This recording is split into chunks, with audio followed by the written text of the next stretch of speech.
Hi, Andrew here, and today I got to thinking about how things changed.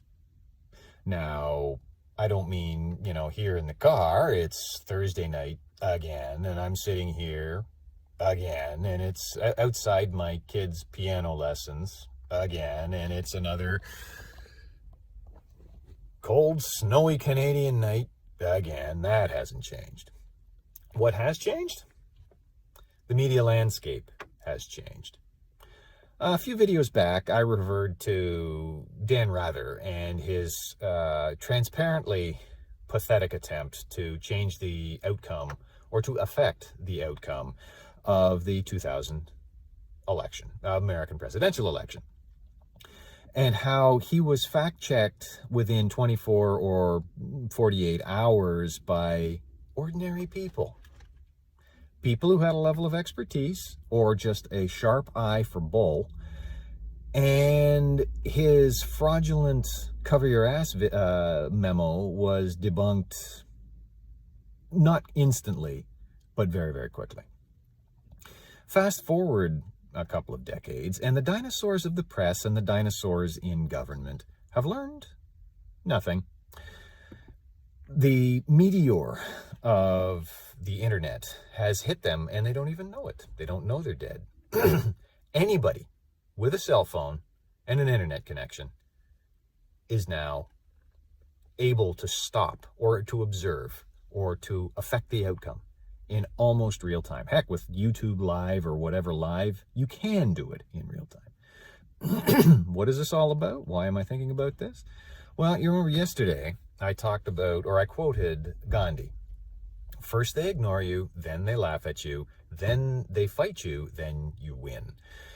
And I glossed over the ignore part, but today I saw something on the Intertube NetWeb thing, which talked about how the news was actually conflating a small convoy of trucks that were rerouted due to weather conditions out in BC with the Freedom Convoy that eventually converged on Ottawa.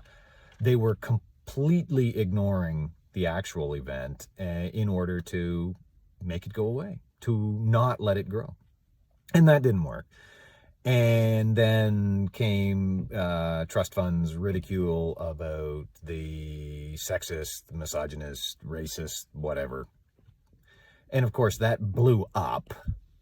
And suddenly it became a big thing.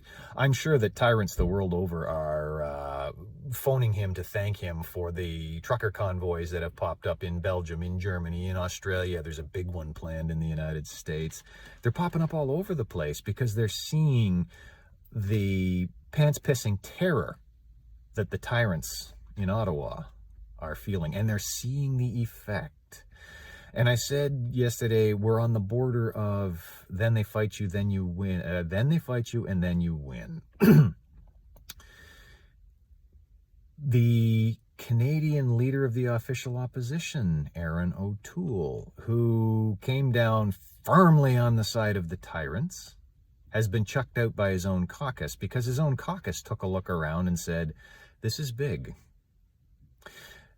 The Premier of Alberta, who was slow-rolling the return to normal Canadian free life, just as the fat fascist jellyfish Premier of Ontario is doing it. Suddenly he's got a caucus revolt, and he's talking about, oh yes, we're going to be in serious discussions of lifting all restrictions very soon. Next province over, Saskatchewan, Premier Moe has said, we are now determining how fast. They're getting rid of them. And then this is the you win part. But let's not forget the they fight you part.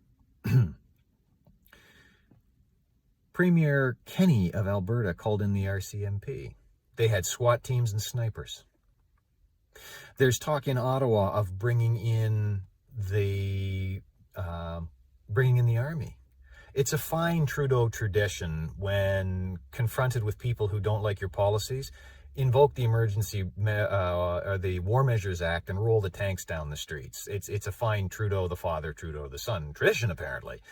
But I don't think it's going to work, because that comes back to change.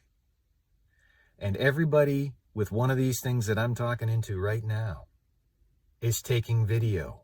They're streaming it live. They couldn't crush the border dispute, the border protest in Alberta, because it was going to be live streamed. They can't send the SWAT teams and stormtroopers into Ottawa because it will be live streamed. A couple days ago, I saw a reporter being harassed and bullied in, I believe it was Sydney. He just live streamed it. He said, "Are you getting this? Are you getting this?"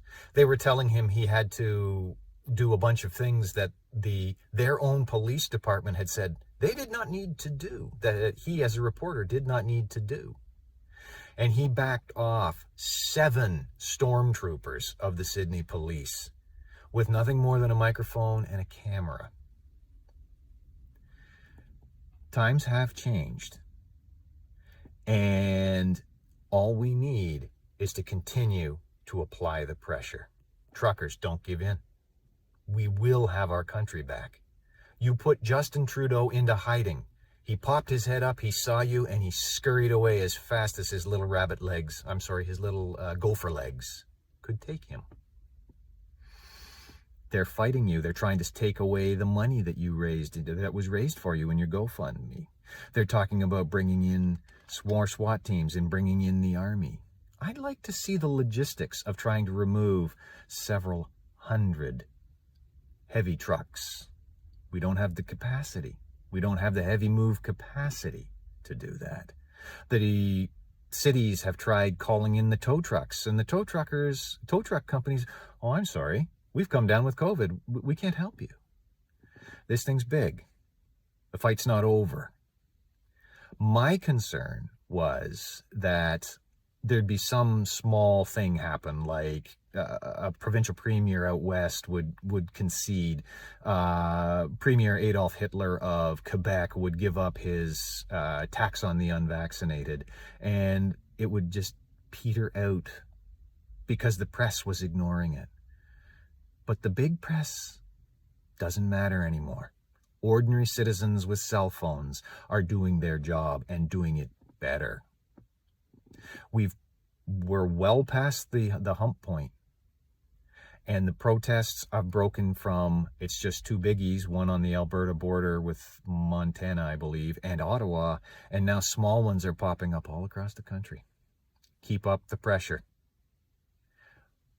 We've already brought down one spineless worm of a federal leader. We have 2 provincial premiers running backwards as fast as they can. We need to converge on Queen's Park in Toronto and get Premier Jellyfish to grow some spine and do the right thing. We can't stop. Things have changed. Let's get them changing more.